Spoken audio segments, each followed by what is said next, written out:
श्री संत गोमाजी महाराज यात्रा उत्सव मोठ्या उत्सवात साजरा।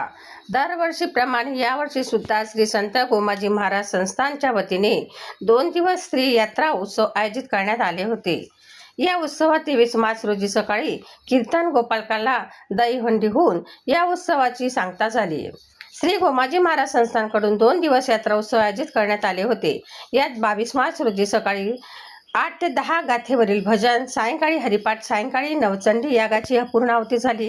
रात्री 8 ते 10 हरिभक्त परायण रामेश्वर महाराज कंकाळे गव्हाण यांचे कीर्तन झाले। तर दिनांक 23 सोमवार रोजी हरिभक्त परायण श्रीकांत महाराज राऊत यांची सकाळी 7 ते 8 काल्यांचे कीर्तन झाले। कीर्तन झाल्यानंतर गोपालकाला दहीहंडी, भजनी, भारूड कार्यक्रम होऊन श्रींची पालखी, रथ, मेना यातून दिंडीसह गावात नगर प्रदक्षिणा मिरवणूक निघाली। या उत्सवात आलेल्या हजारो भाविकांनी महाप्रसादाचा लाभ घेतला। गेल्या 2 दिवसापासून श्री क्षेत्र नागझरी येथे श्री गोमाजी महाराजांचे दर्शन घेऊन धन्य झाले आहे। यात्रा उत्सवानिमित्त हार, फुले, प्रसाद तसेच लहान मुलांचे विविध खेळण्यांचे दुकान तसेच रेवड्या, फुटाणे यांचे दुकान लागले असल्याने या व्यावसायिकांचाही चांगलाच व्यवसाय झाला आहे।